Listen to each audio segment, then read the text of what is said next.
Hi, I'm Melanie. I'm here with Dieter. How are you? Hey, how's it going? Thank you Good. for having me here. So, what first drew you to concert photography? Um, so I've always had kind of an interest in photography since I was a kid. Like my parents used to buy me those little disposable cameras on vacations and just kind of let me play around with those. Yeah. And but it wasn't I wouldn't even call it as much as a hobby. It was just like kind of fun. Um, but somewhere around like 17, 18 years old, I got involved in my local music scene. I play drums, so I was kind of in and out of bands for a while. Mostly like pop punk bands, couple metal bands type of thing. And then eventually, as my band was like playing shows, I kind of got interested in like music photography because it seemed kind of fun, and I was actually a big Tumblr kid at the time. Mhm. And there was so much like I was on all these band blogs and there was so much cool concert photography being like posted. And I was actually doing like those like silly GIF edits and like lyric edits. So I was like kind of learning Photoshop. And then I thought, it'd be cool to pick this up as a hobby. Yeah. Um, so I did. I started shooting shows that my band was playing, like shooting our friends' bands. And yeah, so it was kind of just like another outlet to enjoy music through, Yeah. which was cool at the time. Do you remember the first show that you shot? Funny enough, so the first show I shot, it was my dad had this little point and shoot camera, so I just borrowed it. And I went to this little venue called the Canvas Clash in New Jersey. It only holds like 50 people. And there was a couple like metal bands playing. And I shot the show. Um, and I got home and the memory card was like corrupted, so I didn't even get anything from it. Oh, Or I think I formatted it by accident. I forget what I did exactly, but like I shot this show with this really obnoxious camera with a pop-up flash, like blinding the band members, I'm sure, and then I didn't even get anything out of it. oh, Um, wow. which is stupid. And then I didn't try again for like 6, 10 months, something like that. Like not Yeah. even out of like embarrassment. I just kind of like forgot about it for a while. Um, and then I shot like a local show. Yeah, I got my own camera at this point and started like messing around with it at home. And then I shot like some of my friends' bands. So I guess that would be the first like real show I shot. Okay. And then how did you get your foot in the door, like with your first photo pass? Did you kind of build up a portfolio from the local bands and go from there? Yeah, so I pretty much I once I started shooting like local bands, it started to happen a little quickly. Mm. So my band was playing shows every weekend. We were going on little tours. So I was just shooting my friends' bands, and the photos weren't great, but this was like 2014. So, they were, and we were a local band, so they were still happy with them. They were posting them around and stuff. Yeah. Eventually I started, I guess the first technical photo pass I ever got, uh, Knuckle Puck was on tour with Neck Deep. Hmm. They were playing this venue in New Jersey, and I just emailed the Knuckle Puck had like their email on their Facebook, and I just emailed them like, "Hey, can I get a photo pass for your show in Jersey or whatever?" And uh, I got like a little wristband that let me like stand on the side of the stage, and I took a bunch of crappy photos. But I guess that was technically like my first photo pass. I just kind of like asked the band, and there wasn't Yeah. like a barricade. It wasn't like a big show or anything, but it was kind of cool at the time. Yeah. That's actually how I got my first photo pass too, is I asked the band. It was Palisades, and it was a huge deal to me. It was like my favorite. Yeah, they were a Jersey band too, at least Yeah, originally. Yeah, uh, yeah. yeah. RIP Palisades. All right. So But what is your go-to camera setup? What, uh, body and lens is your default? yeah, I pretty much shot Canon like forever. Uh, Mm. so right now I have a R6. It's a mirrorless. I made the Oh, jump a couple of years ago, and I really like it. Like the technology's advanced so much. Like the ISO is like so powerful, and my last camera, I had like a 60, and then I went to a Mark IV, and they had like 8 focus points or whatever, and then you'd get these mirrorless cameras, and they got like we have 150 focus points, and Yeah. I don't even know what to do with all that. But it's great. And then I use Sigma art lenses at this point because Hmm. they look great to me, and they're not as expensive as like the name brand stuff. And Yeah. I'm No, not. Sigma's in a league all its own now. What was It's it? not Sigma, it's in a league all its own now, you know? Yeah, yeah, they're great, and like the customer service is great. Like whenever I've busted a lens, because I drop them a lot, or I used to. I'm a lot more careful now, but I used to break my lenses a lot, and they'd always like get it back to me fixed within a week and be all nice about it and all that. So Cool. it's like important too, I Oh feel. yeah. So So do you have any tricks that you or you're kind of like that you learned for dealing with bad lighting? Or do you kind of just, fix that in editing, or have you learned anything that's like, well, there's the obvious is like try and get as good a photo as you can. yeah. Your ISO, your aperture, and all that, and like the technology has helped with that now. Uh, Yeah. a lot of editing. Um, I like red lighting, purple lighting is the worst. I don't really do black and white. If you look Hmm. through my portfolio, I did when I first started, but I don't think I've like sent out a black and white photo in years at this point. Hmm. So I really kind of trained myself to just like edit the photos no matter how bad the color is or the lighting is. And it's just a lot of messing around in Lightroom and just messing with sliders and seeing like what looks stupid, what looks good. Yeah. I think like with dark lighting, like there's not much if there's no light, there's not much you can do about that. If Yeah. it's not there. If it's bad lighting, like it's low or it's a bad color or something, you can work with it. So I guess my biggest like tips would just be like don't overexpose it because you could always like bring it up. But Yeah. um for me it's always been messing around with colors, messing around with the luminance of the colors, messing around with the I forget what they're called exactly, but there's these like calibration sliders that kind of Hmm. calibrate the colors and just kind of feel it out. Yeah. Um, but bad lighting is bad lighting, so a lot of the times it just sucks. But Yeah. but you figure it out. So what is your favorite type of venue? Do you like small clubs? Do you like big arenas? Something in the middle? Um, that's a good question. I like, I mean, I grew up shooting like basement shows and local shows. Yeah. The type of shows that my band was playing at the time. I always felt like I got the most energy and like I guess rawest photos out of those kind of shows because the Yeah. crowd is nose to nose with the bands and it's sweaty and your lens is fogging up and it's just chaotic and fun. I think those are really fun. Um, I think like arenas and amphitheaters, those are fun in the sense that it's just a large show and you have the opportunity to like make this show look huge, which is always Yeah.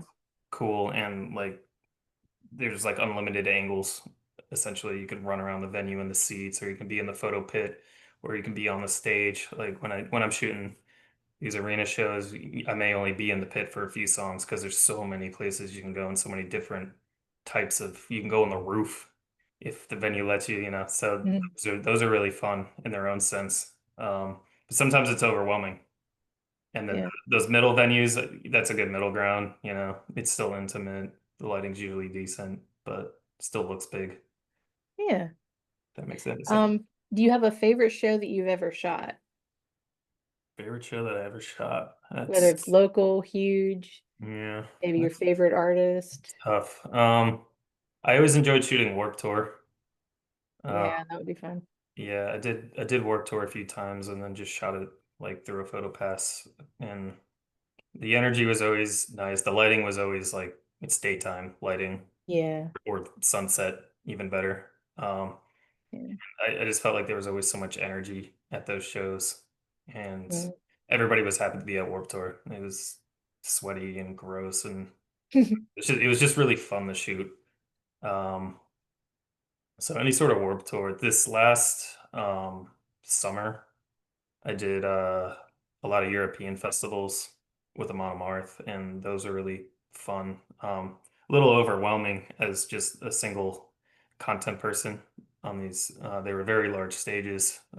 Walking Mm. was something like 80,000 people, which is crazy. Just to get from the stage to the back of the crowd takes, you know, 15, 20 minutes. Um, but those were some of my favorite, just in the sense of like scale and like, uh, I don't know, I guess sort of feeling like accomplished. Um, yeah, it's tough to like narrow down like a specific one, but uh, just those kinds of events were, I would say, are my favorite. So festivals in general, yeah. Okay. What do you try to capture in a photo? Do you like the energy, emotion, chaos? Um, it's a good question. I'm definitely like an energy guy. Like I Yeah, always love photos of people headbanging or jumping. Um, yeah, like anything with movement is usually like, because I feel like different photographers will with different styles as they go through their photos. You know, some will keep photos where the vocalist is posing nice and um, get rid of, you know, photos with too much movement. And some yeah, photographers will, you know, every photographer will kind of cull and keep different types of photos. So I guess for me, I tend to keep a lot of the high like movement ones, even if there's like blur or something like that. yeah, And then I love just like crowd shots, like big scale shots. yeah, I also think bands and like management, they always want the show to look as big as possible. So I think that's always been, at least lately, like my focus, like make it look as high energy as possible, make everyone who's there look as happy as possible, and make it look as mm, big as possible. So those are kind of the things I focus on now. yeah. I know, I'm sure you've had like the smaller shows where there's like no crowd, and it's like you gotta Right, be careful with but that because you know even they at don't want to.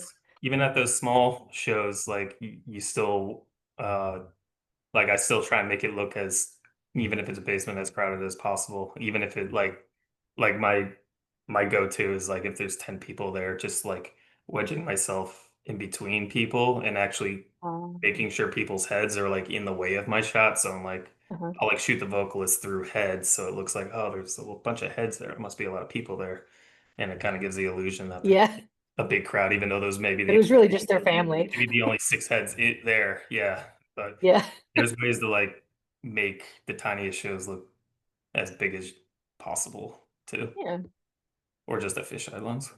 yeah. What advice would you give to someone who was trying to break into concert photography?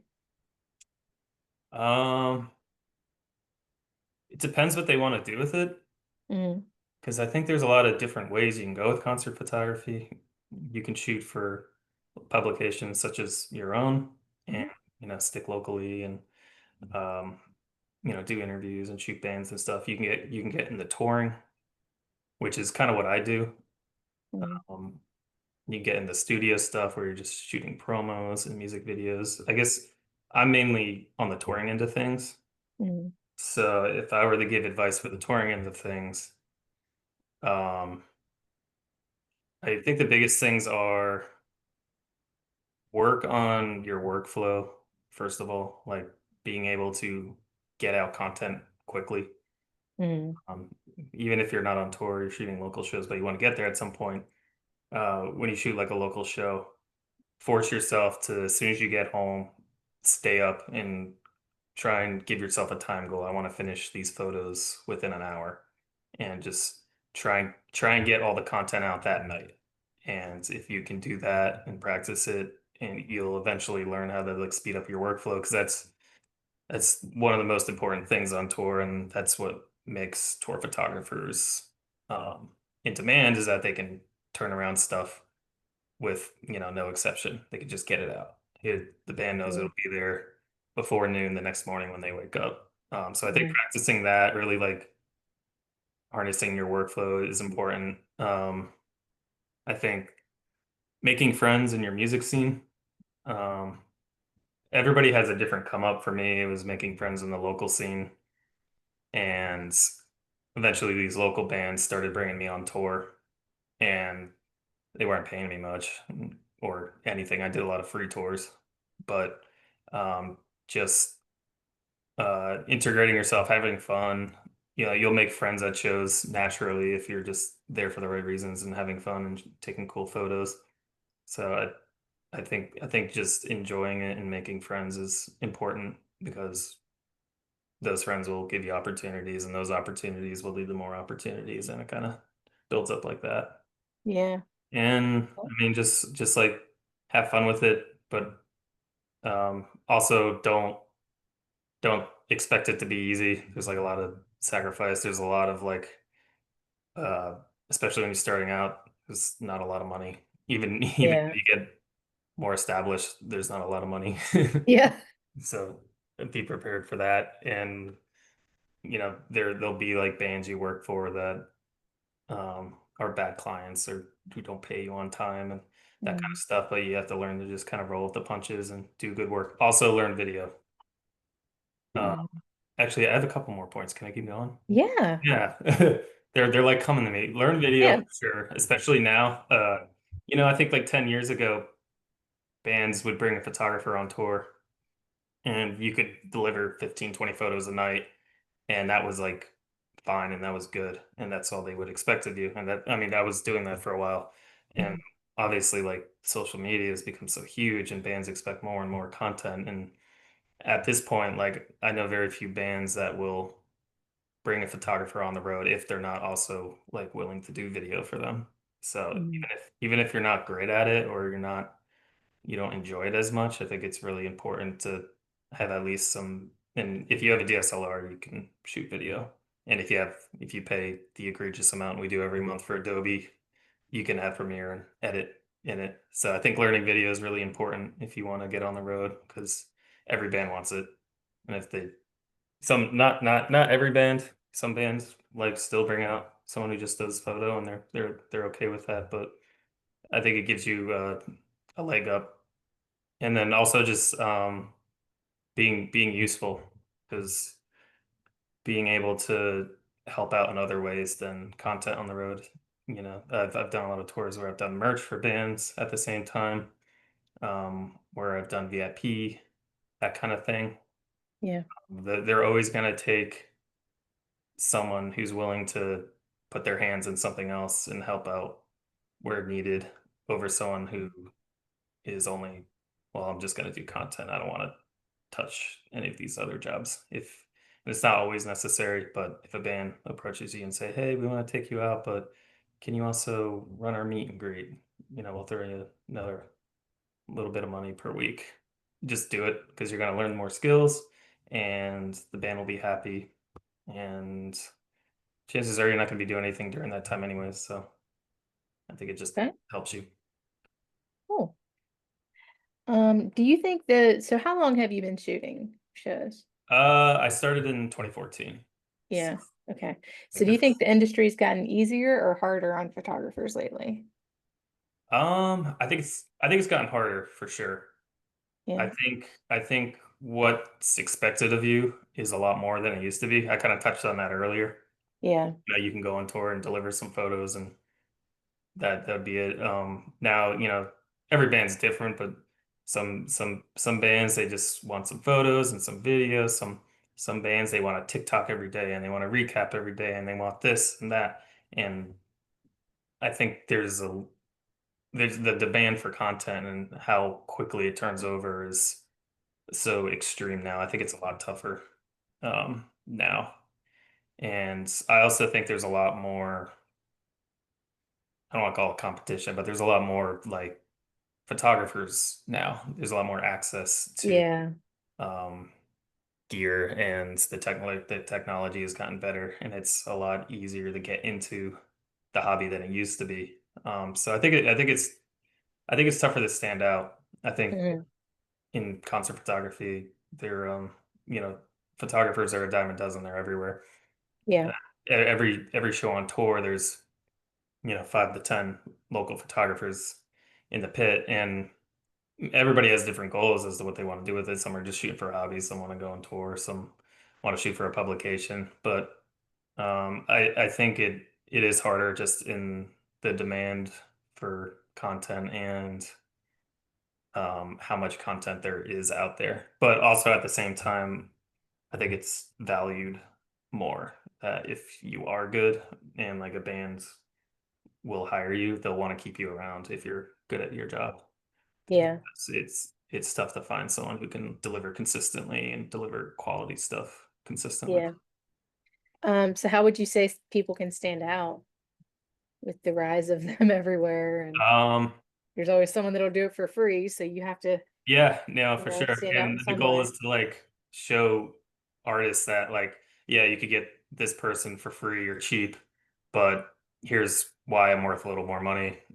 And like consistency, always delivering on time, um, not complaining about it. If they ask something big of you, you just do it. Just do the work. Don't be whiny about it. Um, Obviously, and like a unique style helps. And I don't think that's something you can necessarily like. I think that's just something that comes to you. Mhm. I think when you're starting out, it's helpful to look at photographers that you admire, and because art is just deriving inspiration from previous art. Everything's a copy of a copy of a copy. I think it's important to like find inspiration from um, photographers you enjoy, but also create a style and edit and all that in a way that's unique to you. And I think that people who are truly, have some sort of unique vibe to their work, it just comes naturally to them. They're not trying to force it or trying to emulate someone else. I think it just happens. Yeah. um, and just practice. Shoot a lot. Okay. If you could shoot any band or artist, living or dead, who would it be? Ooh, good question. I'm trying to think. I mean, I think shooting some of those classic rock bands in their prime would be wild, obviously, like Zeppelin. Hmm. I just went to that Led Zeppelin movie like a couple months ago where they had all this old archival footage. And Yeah. it's cool to me how photographers and videographers back in that day, they just shot on film and you get 36 shots per show or per roll, and then you got to wait, you got to develop, there's so much more craft and art into it. Yeah. And And you don't know till later if it's even good. yeah, exactly. And it's still one of the toughest like forms of photography in the world, low lighting and movement and all that. Yeah. And to have all that on top of like using old equipment in film, I don't know. Like if I had a time machine to go back and just shoot some film of like some of these original like touring rock acts, I mean, I think that would be really cool. Yeah. Because also rock bands, metal bands are in abundance now, but I think it was truly like a unique form of art and experience back in that day. So obviously I can't age myself back, but I would Yeah. like to like do it just to see how the atmosphere of those kind of shows and the challenges that was involved in that. I mean, I could obviously like go buy a film camera and go do this on my own, but um, I think bands from that time period were just kind of they laid the groundwork for what rock is today, and being Mhm. able to document that would be cool. Yeah. And do you have a bucket list venue that you have not shot at yet? Cool, this venue. The two that come to mind are the Gorge in Washington. Uh, Okay. and I don't know what the exact name of it is, but there's like a cavern venue in Tennessee. Tennessee. Yeah. It's called the Caverns. Oh, it's just called the Caverns. Okay. Yeah. Real original. But yeah. Yeah. Um, yeah, those are the two that come to mind uh, right away. There's for a while I got to do Madison Square Garden, which is where I went to my first concert ever. So that was like a cool full circle moment.